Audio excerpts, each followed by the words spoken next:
যারা যারা অন্নপূর্ণা ভাণ্ডারের 11-12 পেজের ফর্ম দেখে ভয় পাচ্ছেন, কি কি ডকুমেন্ট লাগবে বুঝতে পারছেন না, তাদের জন্য আজকের এই ভিডিও। আজকের ভিডিওতে আমি একটা লিস্ট করে আপনাদেরকে দেখাবো যে কি কি ডকুমেন্ট আপনার লাগবে অন্নপূর্ণা ভাণ্ডারের ওই 11-12 পেজের ফর্ম ফিল আপের জন্য। লিস্টটা আমি আপনাদের স্ক্রিনে দিয়েই দিয়েছি, তাও একবার আমি আপনাদেরকে বলে দিচ্ছি। প্রথম, পরিবারের প্রধান যে সদস্য তার নাম, সেই প্রধান সদস্য যে তার আধারে যুক্ত যে মোবাইল নাম্বার এবং আধার কার্ড, এবং পরিবারের প্রত্যেক সদস্যের আধার কার্ড লাগবে, পরিবারের প্রত্যেক সদস্যের ভোটার কার্ড লাগবে যদি থাকে। কিছু কিছু পরিবারের সদস্য হবে যাদের ভোটার কার্ড থাকবে না।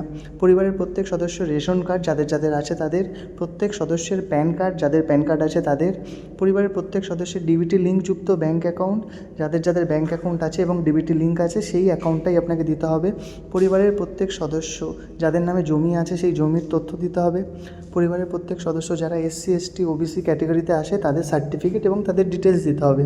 সিএতে যদি কোনো সদস্য আবেদন করে থাকে তার ডিটেলস দিতে হবে। এসআরএ যদি কারোর নাম বাদ গিয়ে থাকে তার ডিটেলস দিতে হবে।